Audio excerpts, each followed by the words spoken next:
At this hour, I'm Christina, Aguayo in Dallas, and here are your top stories. Elon Musk has introduced an army of Optimus robots that can do things like walk your dog, get the groceries, or even serve drinks. You look a little too young. And if you simply need a friend to talk to, the Optimus robot has that covered as well. What's the hardest thing about being a robot? Trying to learn how to be as human as you guys are. Musk says the robots will be sold for $20,000 to $30,000. The tech genius also has unveiled the cyber cab that can drive people by itself. Musk says anyone could buy it for about $30,000. Owners can also manage a fleet of robo-taxis and make money like Uber without having to drive. Republicans may soon hold the majority in the U.S. Senate come November, according to the latest polling from the New York Times and Siena College. The results show that GOP candidates hold the lead in key Senate races in Texas, Florida, and Montana. Montana Democrat Senator Jon Tester trails Tim Sheehy, a Republican and former Navy SEAL, 52 to 44%. Sheehy is endorsed by President Donald Trump, who's leading Harris by 17 points in the state. Plus, 55% of likely voters in Montana say they'd rather have the GOP control the Senate. In the Lone Star State, Republican Senator Ted Cruz leads Democrat Representative Colin Allred, 48 to 44%, and Republican Senator Rick Scott holds the 49 to 40% lead over Democrat Representative Debbie Mucarsel-Powell in the Sunshine State. Republicans are hotly contesting at least 7 other Democrat-held Senate seats, including Arizona, Michigan, Pennsylvania, Nevada, and Wisconsin. President Donald Trump is saying CBS should lose its license over edits made to Vice President Kamala Harris's answers in her 60 Minutes interview. Trump taking to social media saying, quote, a giant fake news scam by CBS in 60 Minutes. Her real answer was crazy or dumb, so they actually replaced it with another answer in order to save her, or at least make her look better. Here's the two answers, side by side. But it seems that Prime Minister Netanyahu is not listening.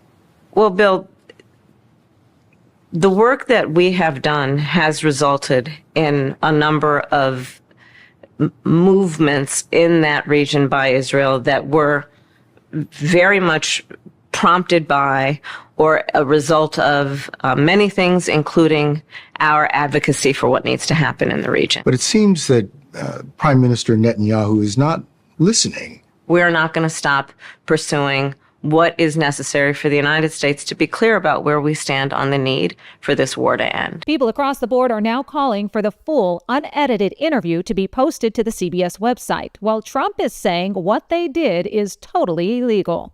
The governor of Michigan, Gretchen Whitmer, is getting trolled on social media after a bizarre video was posted by Liz Plank. Take a look. The liberal podcaster is sitting on her knees as Whitmer places a chip into her mouth and awkwardly stares into the camera. Whitmer, who's wearing a Harris Walls camo hat in the video, is said to be copying a TikTok meme. After back-to-back hurricanes caused catastrophic damage, Florida and North Carolina will be making some changes to certain voting procedures to allow people who have been impacted more time and flexibility to cast their ballots. Lawmakers in North Carolina approved $5 million to be given to the State Board of Elections for post-storm costs, and the board is allowing any voter in the county who can't reach their voting site to cast a ballot at the county's elections office. In Florida, Governor Ron DeSantis signed an executive order allowing election supervisors to consolidate or relocate voting centers if a polling location has been destroyed.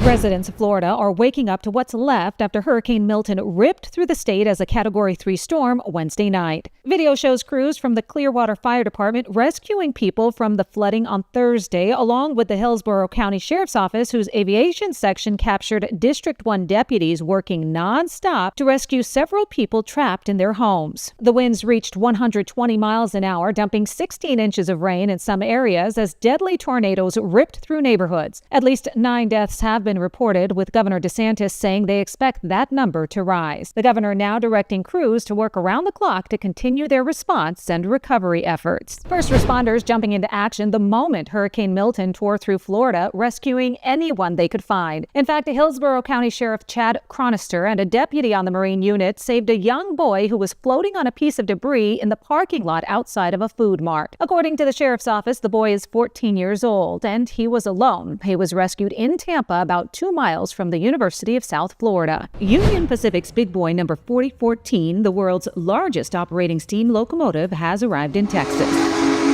The 133-foot-long and 1.2-million-pound black locomotive is on public display for 2 days before leaving the Lone Star State on Sunday. 25 big boys were built during World War II, but only 8 survived. Number 4014 is the only one in operation. That's what you need to know at this hour. In Dallas, Christina Aguayo, Salem News Channel.